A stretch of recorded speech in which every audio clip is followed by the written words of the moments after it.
다음은 조경선 진술인 진술해 주십시오.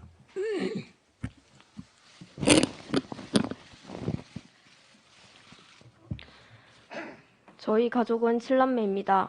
형제가 많아 항상 집이 시끌벅적했고 다양한 생각을 가지고 있어 싸움도 많았지만 취미가 서로 비슷해 항상 즐거웠습니다. 오빠는 참사 당일 친구들과 함께 이태원에 가게 된 것 같습니다. 오빠와 친구들이 밥을 먹기 위해 자리를 이동하던 중 인파에 떠밀려 헤어지게 됐다고 합니다. 11시 24분경 엄마에게 오빠 휴대폰으로 연락이 왔습니다. 모르는 사람이었고 오빠가 이태원에서 사고를 당했다는 소식을 전해 들었습니다. 오빠 친구와 오빠 친구의 어머니가 새벽 4, 5시까지 오빠를 찾으러 다녔지만 결국 찾지 못하고 실종 신고를 하게 되었습니다. 오빠를 찾으면서 어떠한 안내도 받지 못했고 오히려 오빠 휴대폰의 위치 추적을 위해 119에 전화를 하면 다산 콜센터로 전화하라고 하고 다산 콜센터에서는 정보가 없다며 알려주지 않았습니다. 지금 생각해보면 너무 억울한 게 오빠는 처음부터 끝까지 휴대폰과 신분증을 소지하고 있었는데 왜 아무도 신원을 확인하지 않은 건지 분노가 사그러들지 않습니다. 결국 참사 다음 날 11시가 넘어서 오빠가 성남중앙병원에 있다는 것을 알게 되었고 왜 그 먼 곳까지 오빠가 갔는지 도저히 이해가 되지 않았지만 일단 성남중앙병원 장례식장으로 가서 안치실에 있는 오빠를 확인했고 엄마는 오열하면서 오빠를 만지려 하자 경찰이 손대지 말라고 제지하며 결국 우리는 오빠를 한 번도 만져보지도 못했고 지금 생각하면 그게 오빠의 몸을 살필 수 있었던 마지막 기회였는데 그 기회를 뺏겼습니다. 참사 이후 한 달이 되어 갈 때쯤 저는 오빠의 행적을 찾아야겠다는 생각에 11월 28일 정보 공개 신청을 통해 구급 일지를 요청하였습니다. 다음 날 11월 29일 서울 소방청에서 전화가 왔습니다. 현재 많은 분이 정보 공개 청구를 하고 있어 그날 다수의 환자가 나오다 보니 신원 조회를 할 수 없었고 소지품도 다른 쪽으로 흩어져 있어 그 사람의 것인지 알 수 없어 미상 처리를 했다고 말씀하시며 경찰청에서는 인적 사항은 확보했으나 소방청에 공유되지가 않아 매칭 작업을 못했다는 답변이었습니다. 저는 왜 한 달이 다 되어가는데 아직 매칭 작업을 하지 않은 건지 물었고 명단을 어디에 언제 요청을 한 것인지 물었습니다. 소방청에서는 서울특별시 자치경찰위원회 자치경찰총괄과에 유선상으로 전화를 했고 요청은 유선상으로는 일주일 전, 문서상으로는 결제 중에 있다고 했습니다. 10월 29일 그 참사가 벌어지고 한 달이 지났는데 왜 명단 요청을 일주일 전에 한 건지 도저히 이해가 되지 않았고 저는 지금도 이해가 되지 않습니다. 그 후 12월 12일 의정부 소방서 재난대응과에서 전화가 왔습니다.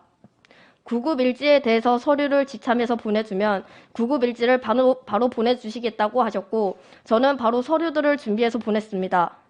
결국 저는 정보공개 청구를 28일 날 신청하여 2주가 넘어간 16일이 되어서야 어렵게 자료를 받을 수 있었습니다. 하지만 그렇게 어렵게 받은 구급일지도 이태원에서 이동한 구급일지가 아닌 순천향병원에서 성남중앙병원으로 이동할 때의 구급일지였고 내용은 정말 터무니없이 기재되어 있는 게 없었습니다. 또한 충격적인 건 신고 시간이 23시 27분으로 적혀 있었는데 출동 시간은 23시 37분으로 신고를 받은 지 10분이 지나서야 출동했다는 기록이었습니다. 제 상식선에서는 정말 도저히 이해할 수 없는 시간 간격이고 있을 수 없는 일이라고 생각합니다. 저는 오빠가 사고가 있었던 시점부터 순천향 병원까지의 기록을 찾기 위해 다시 한번 정보 공개 청구를 했지만 돌아온 답변은 연번 기록이 분실되어 신원 확인이 안 돼 줄 수 없다는 것이었습니다. 구급차의 블랙박스도 이미 없어졌다고 합니다. 오빠가 어떤 사고를 당한 건지 어떤 응급 조치를 받은 건지 이제는 영원히 알 수 없게 될까 두렵습니다.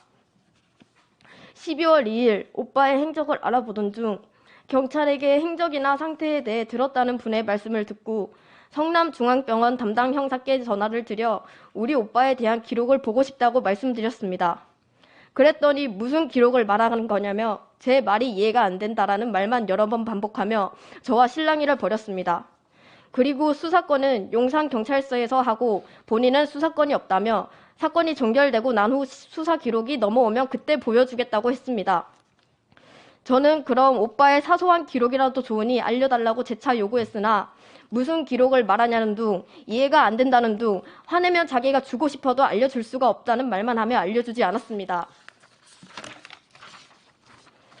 그렇게 여러 날에 걸쳐 몇 번의 전화를 계속하던 중 12월 5일 기록을 보고 싶으면 정보 공개 청구를 하라고 하면서 청구하면 기록을 보여주겠다고 했습니다.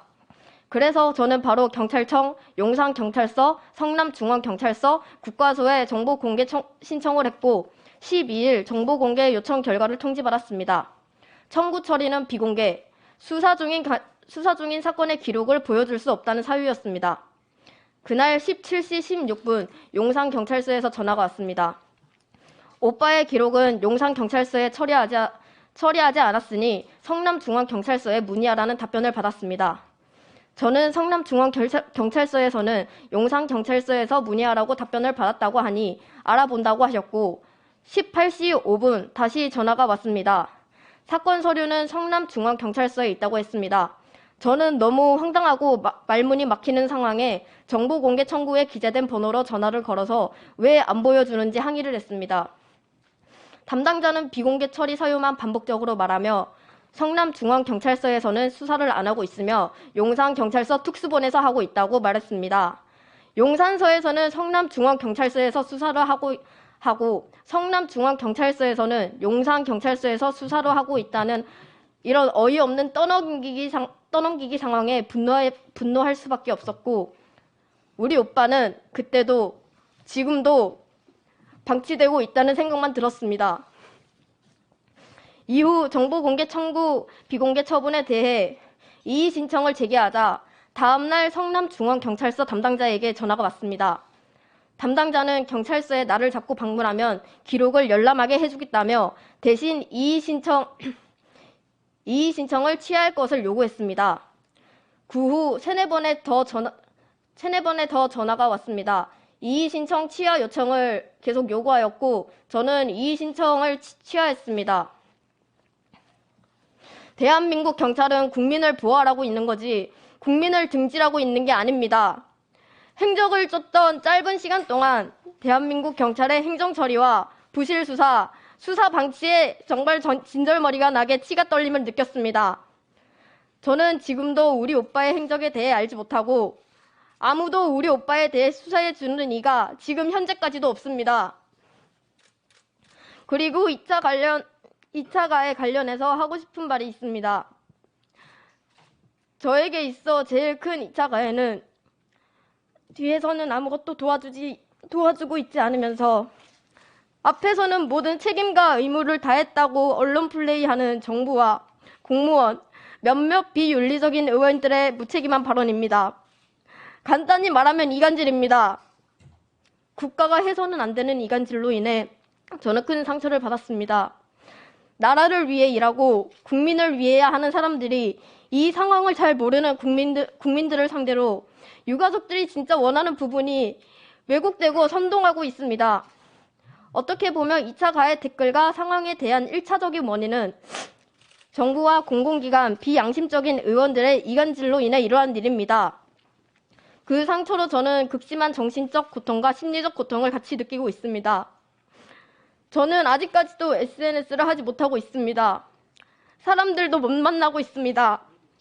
몇 번이고 정상적인 일상을 하려고 노력해도 항상 제자리로 돌아왔습니다. 저의 고통은 결국 정부가 책임을 다하여 해결해야지 끝나는 고통이라고 생각합니다. 저는 10월 29일부터 2달 반이 지난 지금까지도 고통받고 있고 지금 이 자리에 서 있는 시간조차도 저에게는 트라우마이자 2차 가해입니다. 처음부터 국가가 투명하고 성숙하게 대처해줬다면 저희 오빠가 어떤 사고를 당했는지 어떤 응급조치를 받았는지 왜 사고가 일어났는지 알려주었다면 저는 여기에 있을 일도 유가족 협의회를 구성할 일도 전혀 없었을 텐데 성숙하지 못한 정부와 공무원, 공공기관들은 국민들을 상대로 이간질이라 하는 상태가 지속되는 지금 저는 여전히 헤어나올 수 없는 고통 속에서 상처받고 있습니다. 이상입니다.